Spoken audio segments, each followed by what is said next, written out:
Edition with Drew Barrymore. I would eat a shoe if it was fried. Yeah. She's showing you what's for dinner with an easy and delicious recipe. This is something anyone can do. This is a beautiful bite. And bringing the fun as only she can.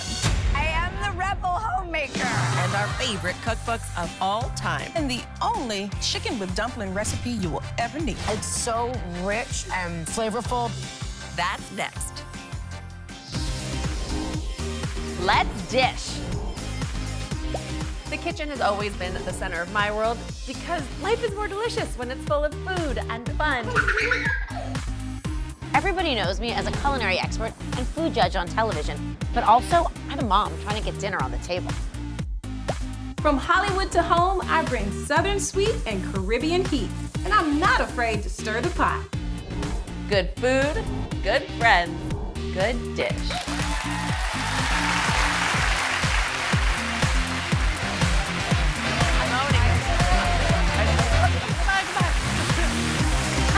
Do a little work. Work in the cookbook. Oh, amazing. We worked it with the cookbook. Welcome to The Good Dish. Today we are showing you how to make some of the easiest dinners straight from the pages of our favorite cookbooks. Now, a good cookbook, a cherished cookbook, is more than just a collection of recipes. Their smeared and stained pages hold generations of memories made around the dinner table, favorite, beloved, cherished emblems of what you gather around the table to enjoy. And that is why we love them. And today we are launching our very own The Good Dish Cookbook Club with our very first pick. This is so exciting. I love it. So one of the writers of this book describes herself as messy. She spills, she splatters, she laughs, she is all of us. The cookbook is called Rebel Homemaker and was written by our dear friend and neighbor, the one and only Drew Barrymore, and her culinary partner in crime, Pilar Valdes. Come on out, ladies. Yeah. We got a two of us. Woo-hoo! It's so true. Yes, was amazing. I feel compelled. I love it. Happy days to have you here. So nice. Thank you So much, you guys. We are so happy to have you. You really got it right in that description. Thank you. Oh, yeah, well. She's messy, she spills, she splatters. We're culinary partners in crime. I back She's all of everything you us. said. You're just like us. I just want to be like you guys, so that's So fine. appreciated because you make the whole thing so approachable. It is like, come into the kitchen, have fun, make a little mess, hang with your gals. It feels like a clubhouse that I definitely want to be a part of. You are. We are. This book is gorgeous. Congratulations. It is really spectacular. And it captures both of your personalities so beautifully. How did you marry that? How did you make that happen? I mean, I think we tried to put ourselves into it. We have professional photography as well, but sort of like a tossed salad. I was like, what happens behind the plate of the pretty picture? Absolutely. And where is the mess and the chaos and the life and the beauty? And yet you want it, we're serious about food. And so we wanted to make it really wonderful. Right. But just a little bit left of center in the approach. Yeah, and there's over like 300 personal photographs that we were taking too. Wow. So it's like the behind the scenes, the spills. Because we are also kind of conditioned to look at perfect pictures. When I first flipped through the book, I was like, oh no, these are just their pictures. You really feel kind of welcomed into your life and the behind the scenes of making the book and of being together and of cooking and being with your family. And being friends. Like there are really like adorable, cute moments in here that do just make you feel very welcome, alive, and encouraged that like food will make you feel this good. Food will make you feel this happy and accomplished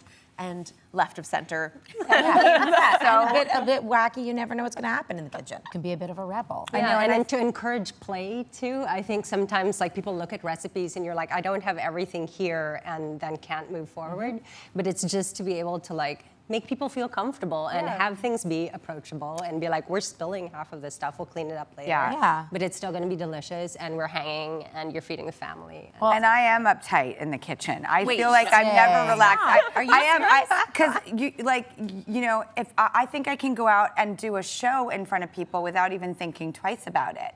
But you're so confident in the kitchen, you glide around with such knowledge. So it's funny because we've been doing the show since we did the pilot 2.5 years ago. I've always thought that both of us like are two halves that make a Well, whole, right, with that's why different you complement each expertises, other. Yeah. but the same love and by the way, our sense of humor is totally aligned. Lots of laughing. Yes, Gets that you I That's can what do makes in a the good kitchen. partnership. Well, today is our cookbook show. Andrew, you have said that you are a fanatic cookbook collector Yes. with hundreds of cookbooks from all over the world in your collection.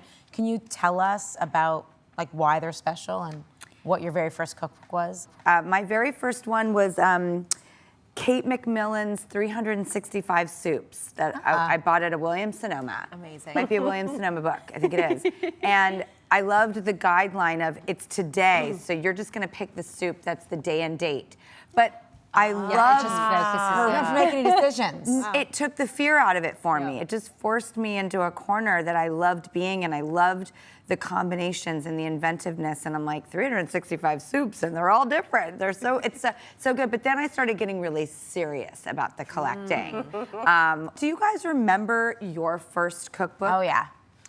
I don't remember the first. That's not true. I actually remember getting my first apartment with my roommate after college and ordering before I ordered like any utensils, a couch to sit on, any of that. I ordered like 5 cookbooks that I desperately wanted to have. I definitely had this. This is my mother's copy of the Silver Palette, but I ordered just the classics. I wanted the New York Times, like How to Cook Everything. I wanted, and it's so funny because I'm not even sure I ever cracked any of them. I just they were like security blankets. Now you're an adult, you must own these books. I think that's sexy. Cookbooks over furniture. Jamika, do you remember like your first cookbook? I don't know about the first, but I know one of my favorites right now is Rebel Homemaker. Really? Yes, it actually is. It actually is. You have some great recipes in there, and we're going to get to one of them right now. That's right. Tell us what you are making, my dear. Well, we started writing our recipes down, and then our executive producer, Jason Kurtz, was like, give them a pithy name. Like, you just have, like, fish with almonds. He's like, that's not who you are. So this is the Nutty fish. It's the nutty fish. That's much more. Great tip. Yes. That is executive production right Yes, there. you can sell anything. He was like, wow, your names are so boring and you guys aren't boring. So I was like, okay, nutty fish. So I love this dish because I do say for the humble home cook of which I represent, this is not an intimidating dish. This is something anyone can do. And if I'm saying that, you have to trust me, it's simple. And the other thing I love about this dish is that it's a really good option if you don't want to do takeout, but you're solo. This is like really, it takes quicker than ordering takeout. So Yes, okay, so let's do And it. you cook it all on a baking sheet like this? Yeah, So you absolutely. make for the whole family all at you once can too. absolutely do Amazing. that. I love a Single one pan, pot, absolutely. one Love a pan, one pan. no dishes, please, if possible. So the first Or thing we less did was dishes. we have the nuts in the nutty fish. We have some Wait, there are nuts in almonds. this recipe? I'm like, here's There's the nuts absolutely no right nuts. here. That would have been even nuttier if you had just made it a nut-free recipe. So we toasted some slivered almonds, basically, and you're going to do that on the sheet pan, 350 degrees. How about walnuts or any sub I that think you you would be can okay with? absolutely use that. I like these because they're nice and delicate, and you don't have to chop them up too fine because you want it to have that texture and that crunch. And that's something we like to play with a lot in our recipes. We're subbing a lot of the fat out, but you still want like that craveability, the crunch, 100%. all that texture. So a little bit of toasted almonds I over would here. eat a shoe if it was fried, personally. So I'm going to throw in some olive oil that'll bring it all together. This is very important. Pilar has really opened up my eyes to how important the stem is. This is parsley stems. You save the leaves for the fish itself. And then Drew just popped in some shallots. And the really nice thing about shallots, I find, rather than using like an onion, they're just a little less pungent. They're really tasty, and again, a lot of texture. I just popped in some cumin. Because cumin is throughout the cookbook. You can substitute Drew loves it, but I'm a big cumin. fan. It's everywhere. It transforms very quickly. And then some smoked paprika. And then another thing we always use in our recipes is zest, the zest of citrus, like limes and lemons, and that's just gonna add this really different dimension to your food. What's your recipe? Because this is like simple ingredients, but combined exotically, which I love because the overall impact is so much more than the sum of the parts. What's your recipe creation process like? Is Drew like, I ate this dish and it's reminding me of X, and then Pilar is like, here's how we're gonna make you it. really get us. Sometimes I'm gonna season. This is an important tip, and where I would just go for it and put the top on. Pilar will remind me that this is where you salt and pepper, because you want the actual fish itself to get that flavor. So this is the difference between the I'm always learning and the I really know my stuff, and it's a very helpful, important aspect. Okay, up next, we're finishing up this nutty fish and taking an inside peek into Drew's new kitchen renovation she did herself.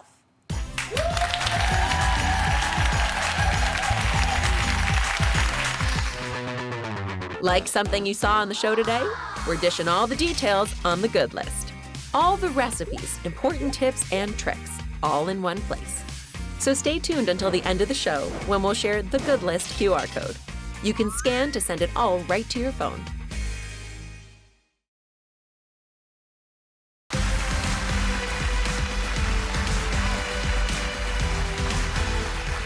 We are back with Drew Barrymore and Pilar Valdes, and they are making their nutty fish from their new cookbook, The Rebel Homemaker.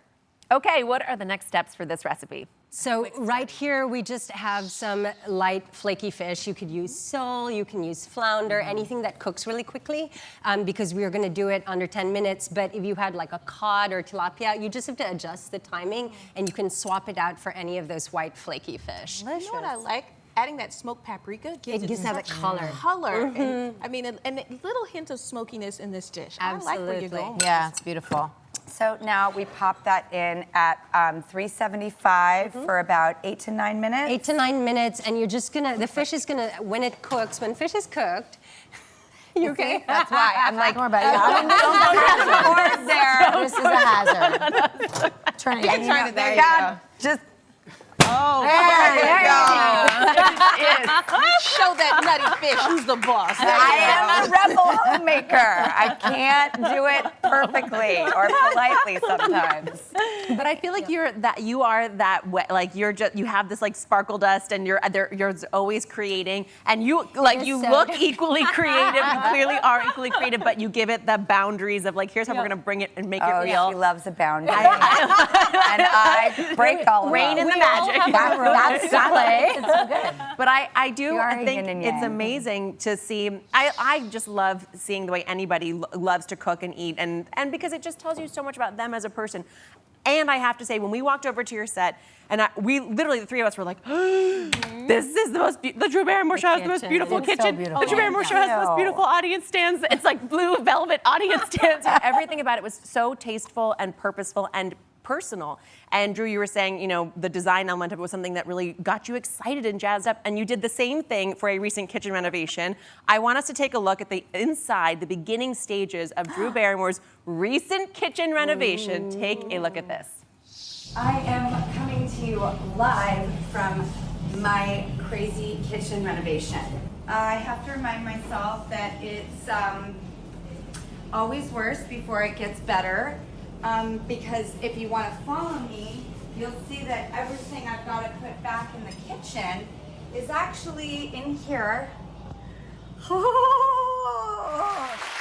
I mean, you really like tore it all out. You just got in there, rolled your sleeves up. So can you tell me about tearing everything out of your kitchen, doing it on your own, truly being the rebel homemaker that you are? What inspired this kitchen renovation, and to do it on your own? Yes, I really feel actually much more confident in design than I do in cooking. But to me, it all goes together. And I was a little bit shocked when that's the previous kitchen.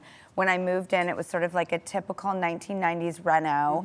And I lived with it like that for years. But then I realized that my style right now currently, because it's always changing and I love all different styles, is much more in the shaker sort of vein. And I wanted to peel back the layers and make it feel, even though it was brand new, that it had been lived in for many years.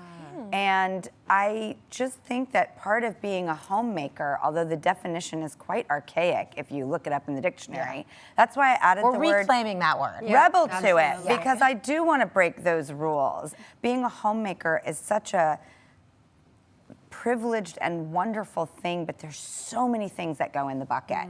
Yeah. It's funny, I don't think of it so much as like the space itself, which, you know, whether or not that's there, it's the seeking of joy and the seeking to surround yourself with those things that bring you joy. That is so much a part, and the food is a critical piece of that puzzle.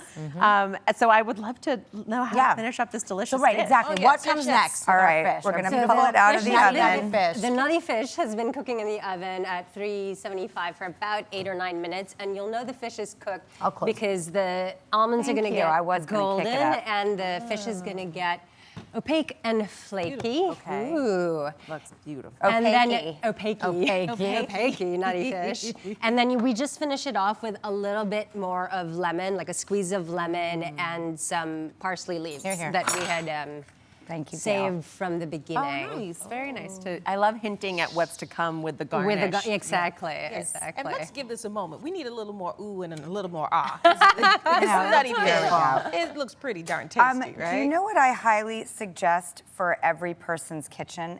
This is just gonna. It's okay. You're doing it. You're messy, you spill, We're at you your do house, everything. Drew. There you go. All right. Fingers. Shimmy it. God, Shimmy, shimmy, shimmy.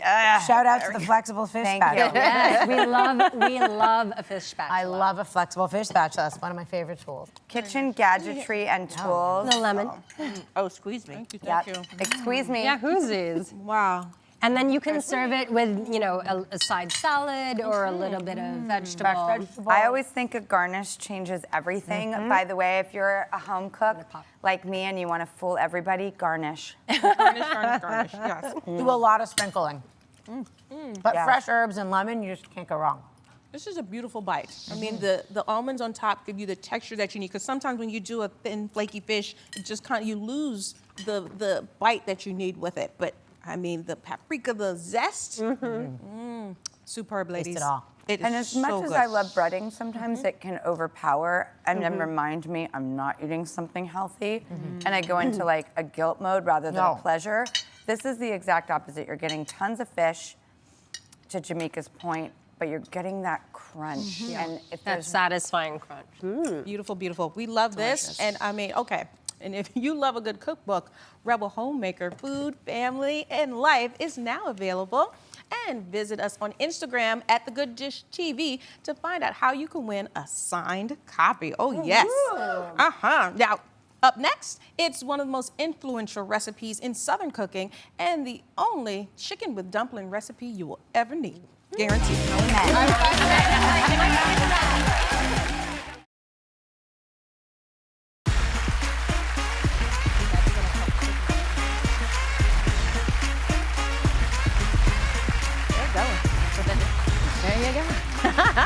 Today we're sharing some of the most influential recipes by cookbook greats, and this one was written by, the grande dame of Southern cuisine, the great Edna Lewis. Oh, wow. And she is such a gem. Wow. We've always liked to celebrate the culinary traditions and accomplishments of Black chef on The Good Dish, but especially during the month of February for Black History Month, all right? Yes, indeed. And Edna's classic, The Taste of Country Cooking, has inspired generation after generation of home cooks and chefs alike. I mean, this book was on my grandmother's cookbook shelf, and it is, the recipes I can go through. It influenced my Southern eating. Like, to know her and know about Edna Lewis, like she was the granddaughter of slaves, like she had her own restaurant, and she was really the one Black female chef that like put pen to paper and like started writing her recipes down, and like her recipes were embraced by a national audience. So, I mean, she is a history, she's Icon. She is truly Black history. I mean, I adore. 100%. Tell me exactly, what are we making? Why did you choose this particular recipe? Well, growing up in the South, chicken and dumplings, like that is the quintessential, like if you don't know how to make your chicken and dumplings, don't say you from the South. Don't come in here with that, okay? And Miss Edna Lewis, I believe she perfected it. So we're going to do her recipe today. So I've started in this pot here. I've already browned entire chicken. We broke it up into pieces. You want to just extract some of that flavor, get a little bit of color on it. I've removed it from the pot, and then now I have a little bit of butter going and grated onions. And Oh, that's interesting. yes. And the thing when you grate the onions, it pretty much just melts through, and you get that robust onion flavor through and through. So I love that trick right there. So after we have our butter and our onions going, I'm going to add the chicken back to our pan here. And You got it? yeah, if you can add here, if you see Miss Edna put in chicken wings. So these are raw. These haven't been browned yet. No, How she come? doesn't. She didn't bother browning those. The wings have so much collagen in them, so it helps thicken the broth in the end because you release all of that collagen, particularly in the wings. And then now we have some celery going in. I've got some peppercorns, and then ready for stock? Yes, pour. So I'm going to move it around so we don't Very splash. slow, yeah. We're going in with chicken broth, so that way you get even more chickeny, if I can say that as a word. You get more flavors throughout instead of just simmering this down in plain water. You want to cover it or just? Yeah, you can cover just some of the tops of the chicken. Good. Because then we're going to let this simmer for about 2 hours.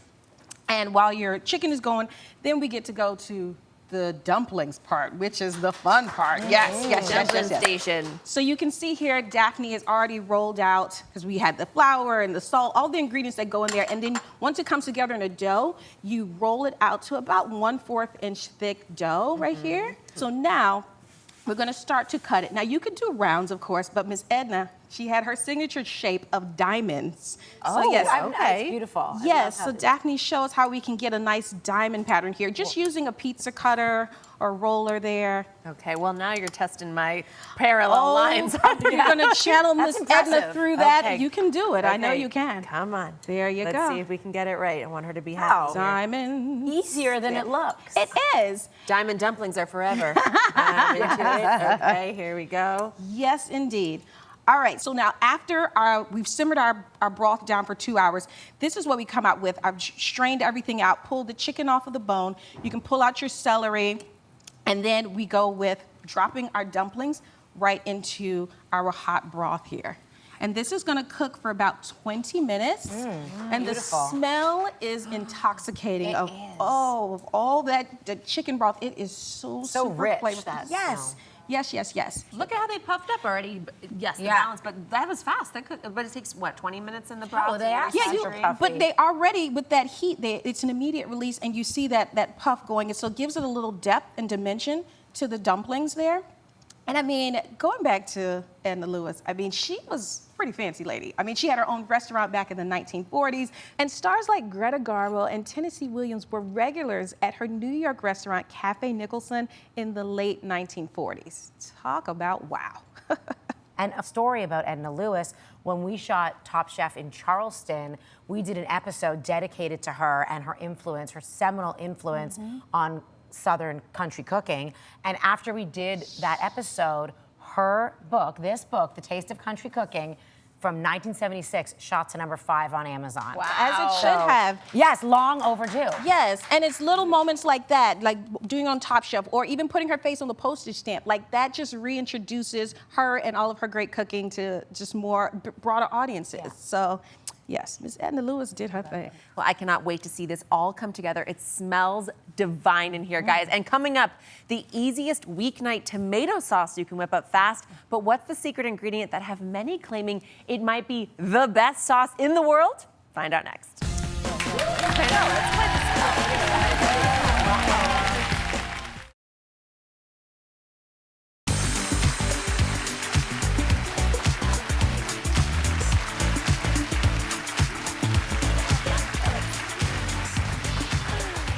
We are back with the only chicken with dumplings recipe you'll ever need, and it comes straight from the great Edna Lewis's cookbook, The Taste of Country Cooking. Jamika, we are dying to taste her chicken with dumplings. How is it coming? Oh, it is coming on quite nicely. Because after about 20 minutes, you let your dumplings simmer in this luxurious broth. And I pulled the meat off the bone from the chicken and the skin, and you simply just spoon it right over the top, and you just watch it all fall as your mouth salivates. And you're like, I have to have some more of this. It is rich and silky. Oh, yes. My Oh my God. goodness. Like, I can't even talk right now. Well, you got it.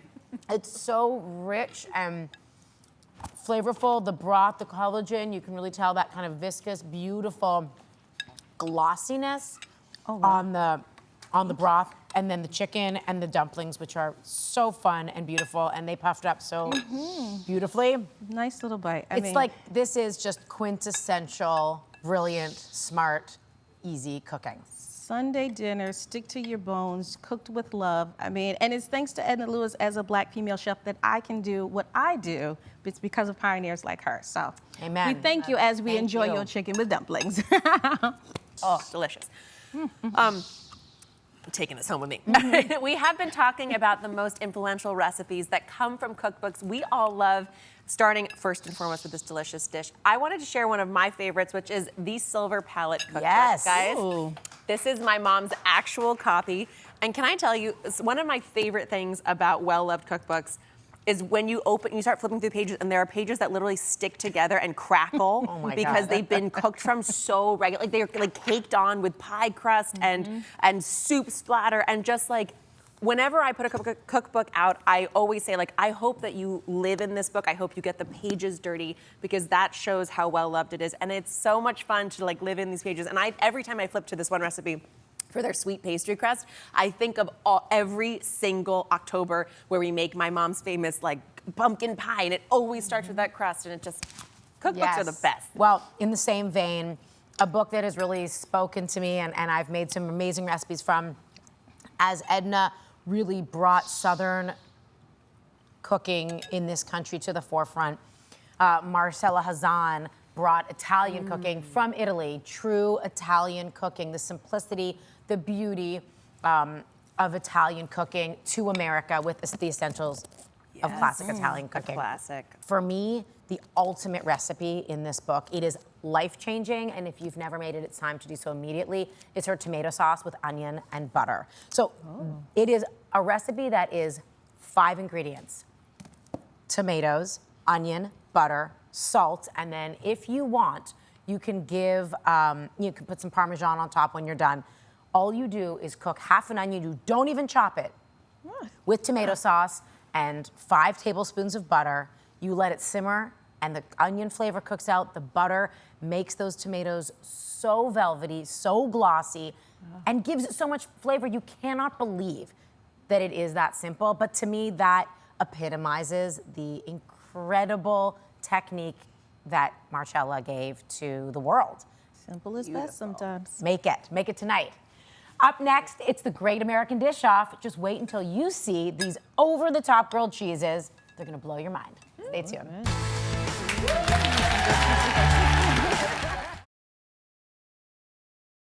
Welcome to the Great American Dish Off, where we search coast to coast looking for the best recipes in the country. We put them head to head in the ultimate competition. Whose dish will win the Great American Dish Off? And today, over-the-top grilled cheese. Chefs and home cooks from all over the country sent us their recipes, and we've narrowed it down to the top 3. First up, Nancy.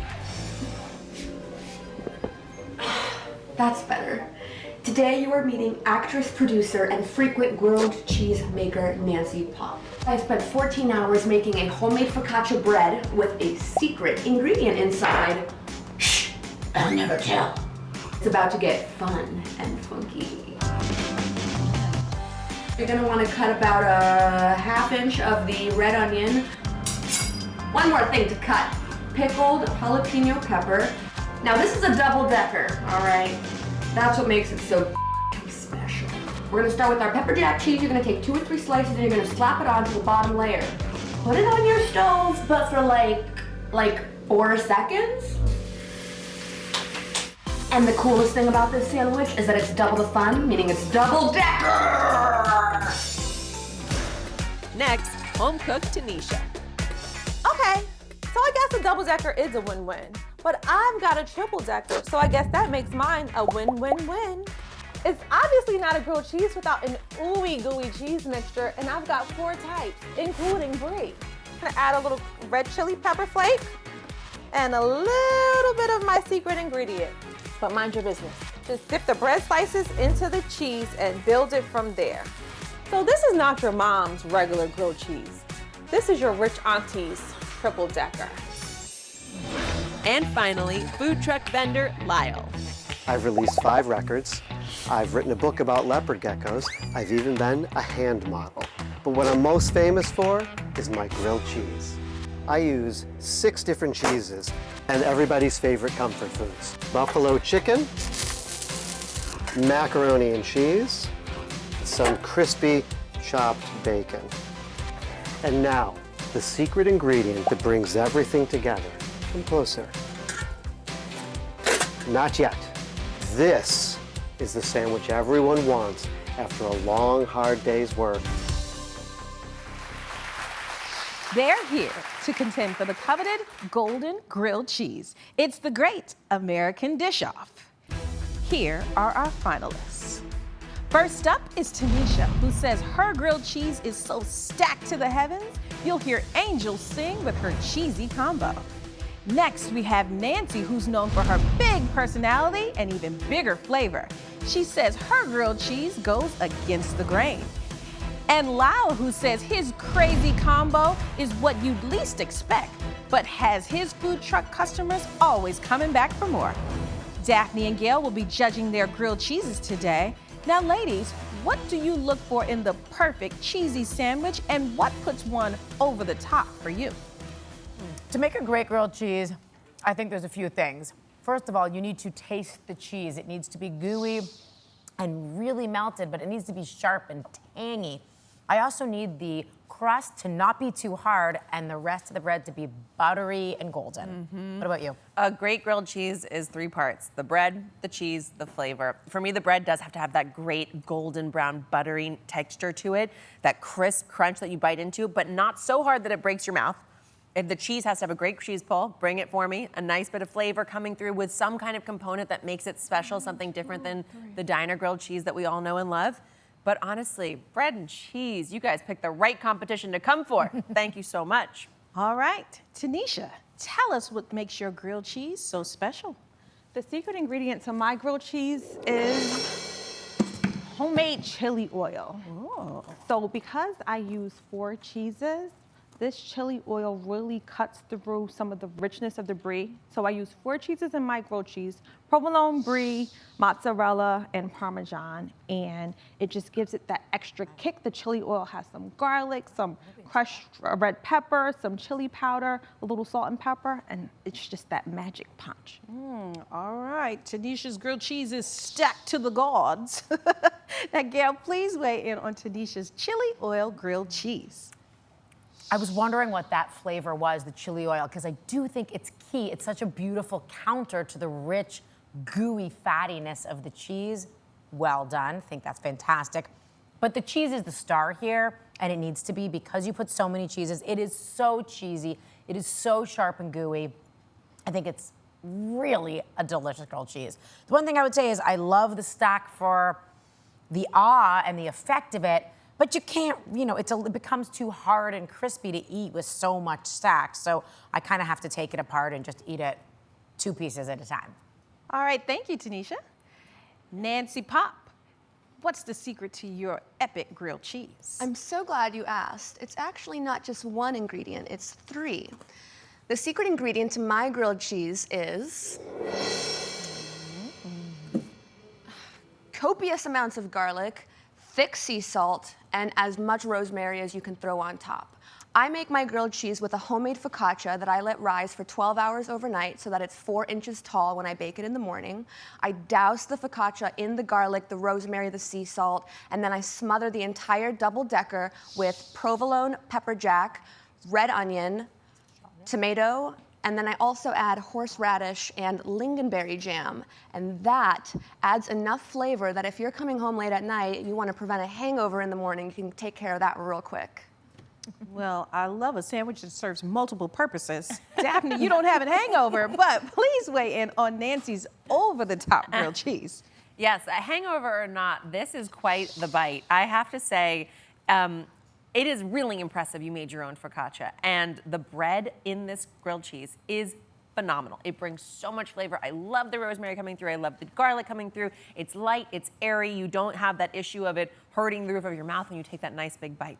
I will tell you, the only bone I have to pick with this delicious sandwich is the lingonberry jam. Because it does feel a little bit like somebody, maybe dealing with a hangover, decided she wanted Thanksgiving dinner. And it was an interesting left turn that only because there are so many beautiful flavors happening. It's the one edit I could have made just to let everything else sing. But wow, you really did it up. Delicious. Thank you, Nancy. All right, coming up, the competition gets even tighter when Lyle reveals what's in his cheesy dish. Who will win the coveted golden grilled cheese? And who will melt under the pressure? Find out next.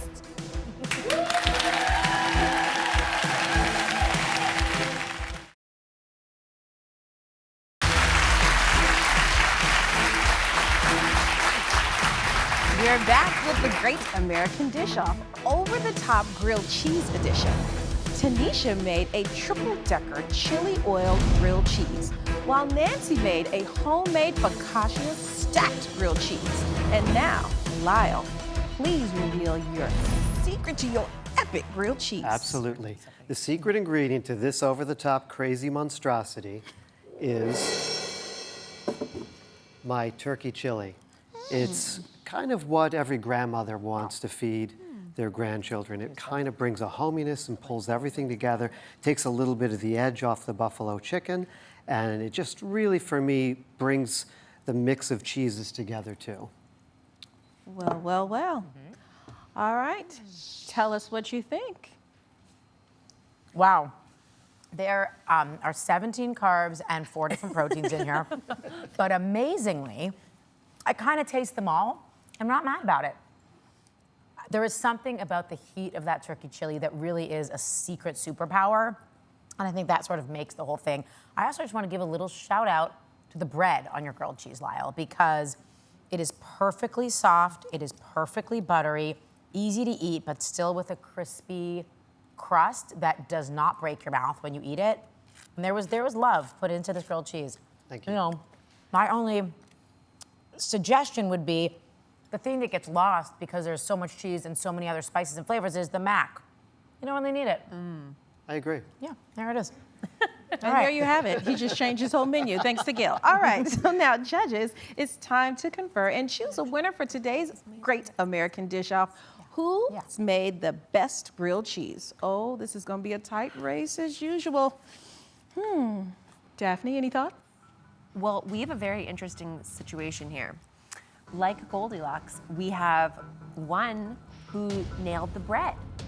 We have one who nailed the cheese. And we have one who nailed the filling. And yet we still have to pick one winner. So what's it gonna be?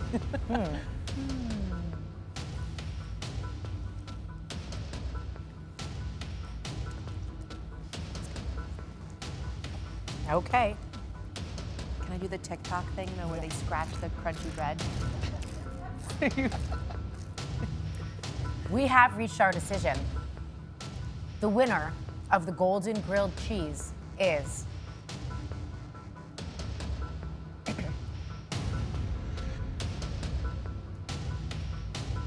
Nancy Pop.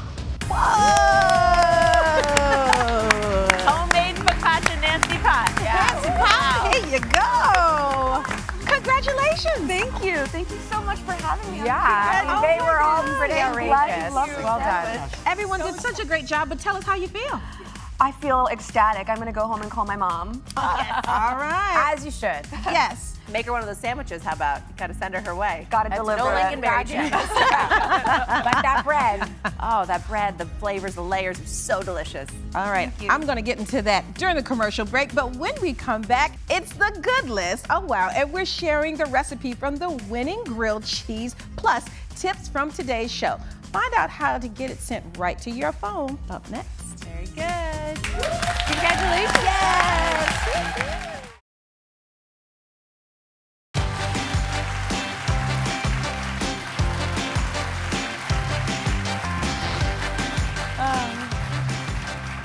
Today was a good day on The Good Dish. We launched our Cookbook Club with Drew Barrymore's Rebel Homemaker and learned what made her a rebel in the kitchen. Also saw her gorgeous kitchen renovation, which was so fun. It did make me want to ask you guys, though, do you feel like rebels in any area of your lives? Are you a rebel by nature? You go first. You go first. I don't think I am. I don't think growing up I was that rebellious at all. Although I would say the one thing I did in my young adulthood, which felt really rebellious at the time, was leaving Canada. Was moving from Canada and moving to New York. I thought I would come for a year. It's been 22 years, and I never left. I've been here exactly half my life. Wow. Wow. Amazing. You can do the math out there yourselves. I was just trying to help everybody out. And I will say, I kind of push boundaries. Like, don't tell me no. I'm just gonna go for what's mine, take what's mine. And true confession, when we went over to Drew's studio and cooked, I took the spatula from her cookware line. You did what? Such a rebel. I'm a rebel because I was like, I gotta take something. I gotta remember this moment. And it was like, oop, thank you, Drew. So thank you, Drew. They were beautiful spatulas. They're phenomenal. It had a little signature on it. I was like, so I am a rebel with a spatula now. Yes, that is my cause. That's hilarious. Love that. Oh. Nice little keepsake, Drew. It's amazing. I love it because I don't think she minds, and I'm sure she's very happy for you that you have her spatula. She definitely would not mind. And now she's probably going to bring on, Jamika, you love spatulas? Here's a whole box. I know she would do it. She's so amazing. All right, so thank you, Drew. Now it's time for the good list. All right, so you see that QR code on your screen. What I want you to do is open up your camera app and hold your phone right up to it, and it'll take you right to the recipes from today's show and plus more. And you can also head to gooddishtv.com to get it all, including what's for dinner tonight. Of course, Drew Barrymore's nutty fish. Oh, love that. It's quick, it's easy, it's done in one pan, and just in 15 minutes. Makes the perfect weeknight meal. I will be making it. It was really fun and delicious. They were fun and so lovely to cook with. I want them in my kitchen. We will see you next time for more good food and more good dish. Bye, guys.